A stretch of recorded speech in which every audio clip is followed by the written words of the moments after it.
In this video, we'll talk about strategic execution, part 2. Now, communication, as mentioned before, kind of falls in both the planning as well as the action phase of the process. So let's stick to calling it a parallel between the two. Once your strategy has been implemented and put into action, it's now time to track its progress and keep close tabs on how well it's performing. Tracking progress. Integral to making sure that execution stays on track, it's important to keep a close eye on results. This means that having a goal isn't enough by itself. You also need to have some system of tracking your movement towards that target. In the absence of a frequent reminder of how you're doing, there's no way for you to know if the actions you take are working or not. On the business front, since there's a whole team of people involved, entrepreneurs need to develop key indicators of performance that are measurable and monitored on a continuous basis. This will allow the executives to evaluate what's working and pursue these processes to enhance and promote performance.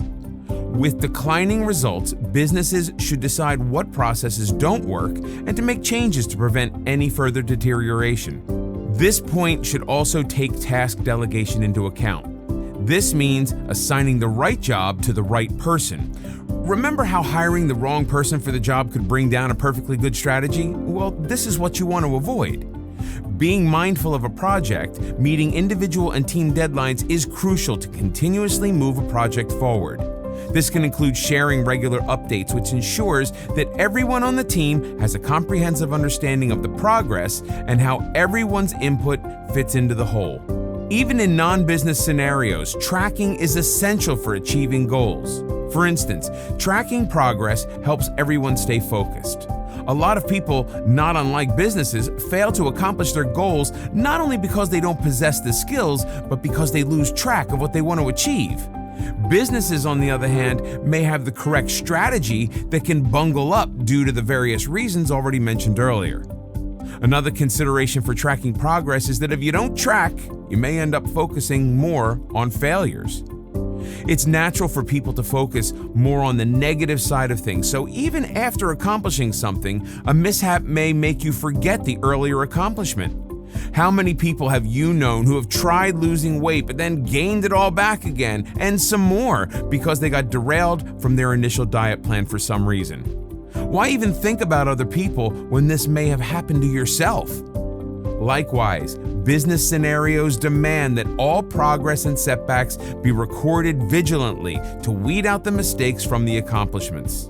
In a strictly entrepreneurial sense, tracking progress makes breaking bigger tasks into smaller steps much easier. A big presentation due in less than a week, when broken down into smaller tasks such as research, task delegation, data analysis, and choosing the medium for the presentation, makes the strategic goals so much more attainable, realistic, and less overwhelming. Measuring progress in business. Looking at bottom-line results in areas such as spending, sales, or profits does not help understand how or why you reach those figures or how to improve performance. One of the biggest benefits of measuring performance is that you identify areas where you may be struggling. If you have a master budget, conducting a monthly analysis will show you where your results do not meet your projections.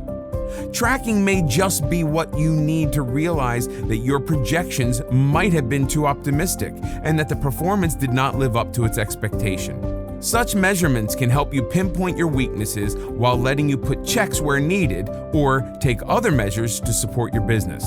On the other hand, tracking your sales, production, marketing, and labor use helps you identify which aspects of your organization are doing well and which others need more attention. With tracking, employees are also able to see the progress the company makes. As such, they may experience higher job satisfaction. Likewise, if they can see that their unit is struggling, then they might be motivated to work harder. So, measuring results based on goals set for all employees and communicating the same to the staff on a scheduled basis helps keep the team motivated to do well, whether they are surpassing these goals or struggling. Accountability. To understand the importance of accountability, here's an example. Take a group of basketball players and put them on their own in a friendly match.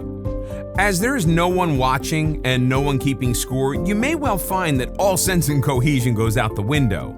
The center is up front and the small forward is off in the distance. The shooting guard is found chatting with the spectators. Now, bring in a referee onto the court who starts keeping score visibly. As most people would expect, the dynamics of the game will change instantly. Players would start playing positions they were assigned because now they are actually trying to perform well to win. The simple act of being observed and being held accountable has made all the difference. It's no different in the workplace setting. While holding people accountable certainly helps the business, it is only when accountability is made visible that the real results are delivered. As per the example, accountability was vaguely there with each player knowing their position and role, but it took a crowd of onlookers and a referee for them to start aiming for success in those roles. Employees at a business are much the same. With roles defined correctly, they will know what they need to do to succeed, but if their success is not marked or if the metrics are not visible or relevant, then accountability loses its impact. When accountability is confusing or misapplied, consequences get watered down or never occur, and people often miss the connection between results and recognition. Instead, reporting results to each other and holding each other accountable for achieving goals are key to successful execution. Sticking to these basics, some may sound redundant but need emphasis at this stage. While holding your team accountable during the execution process, discuss and set up expectations.